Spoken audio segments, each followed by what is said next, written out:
Transformers Prime was an amazing series. A great story, great characters, it was overall very well done. There are many more things I could say about it, but this isn't the video for that. That's for another time. However, Prime had many cool designs, an interesting blend of G1 and the movieverse, and just a lot of things going around. They're all very unique and different. So in this video, I'm going to count down my favorite of these designs. This list will only be focusing on the designs of characters, not how their personality is or the faction they're in. Also remember that this list is based on my opinion as always. Your list might be different from mine. Now, let's start off the list with number 10. Cliffjumper doesn't normally get a lot of love, so it's cool that he at least had a really cool design in the show, even though it didn't last that long. He's not just your normal red Bumblebee repaint, which is what most Cliffjumpers are, so it's cool that we get something different. He's an awesome reimagining of his G1 self with the big larger horns. I love the big cannons he has on both of his arms. The red and black is a cool color scheme that works for him. The black curves, like the spikes on his arms, are also pretty cool. And the vehicle mode even has horns on it. That's just so cool. Overall, this is just a really cool design. Now, Breadwing and Skyquake are pretty much the same thing, hence why they're together on this list. They're a big, bulky design that is really cool, and it's different from Starscream and normal Seeker designs that you see. I always love wings as a backpack because it adds such a cool silhouette and adds this cool dynamic for the design, so I love it here. And the jet mode is also cool and kind of futuristic, but it still looks modern. So overall, this is just a really cool design. Now, I never knew how good Bumblebee really looked in black and yellow until I saw this design in Prime. It just looks really cool.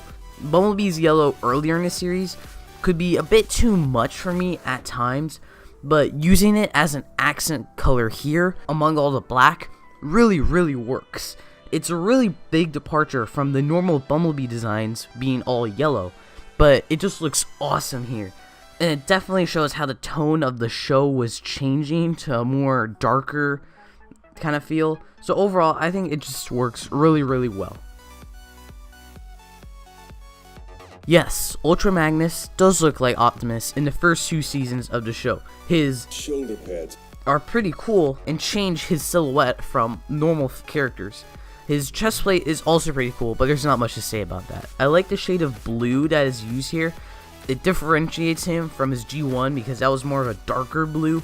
Also, to differentiate him, there's no visor, which was present in the original G1. I would have liked to see a visor, maybe to see how that would have looked, but I think this is still really cool. And the alternate mode is just a repaint of Optimus Prime, but whatever. I think this is just a cool design.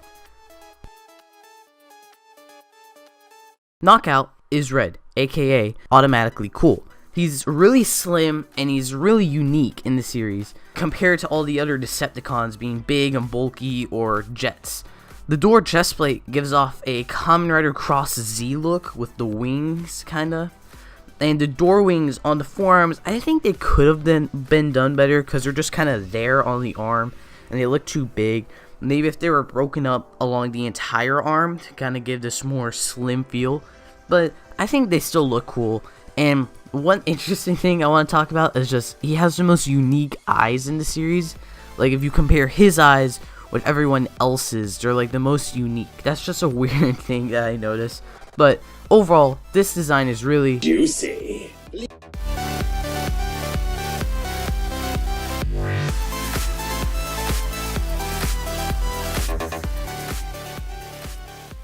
Soundwave is really slim and sleek. Like, remember what I said about Knockout or other Decepticons being slim and sleek? Soundwave takes that to a completely different level, where his arms are literally panels. Like, that's all his arms are. And that's awesome. And along with no face, like no visible face, it really sends home that creepy aesthetic that they're going for with Soundwave to be the silent enforcer of the Decepticons. and I think it really works here. They really pull it off with just the design alone. Lazerbee as a chest piece is awesome, and sometimes you barely notice it when he's gone, which kind of helps for that one scene. It also kind of gives off an IDW Tarn look with the Decepticon insignia like head, but it also maybe shows how devoted Soundwave is to this cause. And the jet mode is simple, but the slim design of it really helps you believe that this is from the same character. It just all ties together really well. This Megatron is a perfect reimagining of his G1 self. He still has a bucket head and a fusion cannon, but this new spiky design is awesome and menacing and really looks like a modernized version of his original incarnation. His jet mode is pretty cool, and it even has the head on it, so this seems kind of like Revenge of the Fallen Megatron plus G1 Megatron, and it's just a really awesome looking design, and that's why, and it's a great fit for the leader of the Decepticons. Predaking is a really different design from the rest of the seasons. He's just a giant dragon that I think works and is a cool homage to his original Combiner origins. The orange and black really works. Orange and black is a cool color scheme, so it's awesome here, and it makes him look menacing. He just looks so dangerous, and the massive wingspan he has is awesome. It's just so cool how much larger he is than all the other characters in the series to really make him feel menacing and dangerous.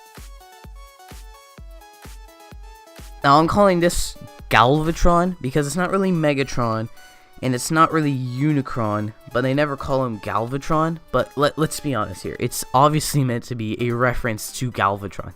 So this form has really cool textures on like the armor that I don't think was used in the rest of the series, except maybe on like a couple places for Predaking. So this looks really cool. The Energon weapons that he can summon are also really awesome. That's really unique. It actually does look like if Unicron took over Megatron in the series, which is what it is. It's not really him granting Megatron powers, it's him controlling Megatron. So that's why this is cool. And this is just a small little detail, but his eyes go from purple to red when Megatron regains control of his body. That's just a small detail, but it really adds so much to show you this was not Megatron doing most of the actions, it was Unicron. So just those little details make this work so well. Coming in the number 1 spot is Optimus Prime's design in the 3rd season of Prime, Beast Hunters. First of all, this form is red, and second of all, it's blue, so it's Optimus Prime and it's automatically cool. But it's just a big chunky take on Optimus Prime that's really cool. The silver really stands out and really breaks up the color, which is great. The black also stands out and breaks up the color too, so he's just this nice blend of colors that looks really pleasing. He's big and robust, as Ultra Magnus said, and the sound design in the show really makes it feel heavy. You can look at it and say, hey, that looks like a heavy character, but if they don't make the sound heavy, it ruins it, and they make it work. And as I said earlier, I love wings as a backpack because it really adds a cool silhouette, and here he has wings, so that's awesome. And this form of Optimus Prime is just really unique from other forms. It's just really awesome, really cool, and that's why it's my favorite of the Transformers Prime designs. So what are your favorite designs from Prime? Do you like my list? Do you hate it? Or are you somewhere in between? Please let me know in the comment section what your list is and what you think of mine. And I hope to see you next time for more Transformers videos. Thank you for watching.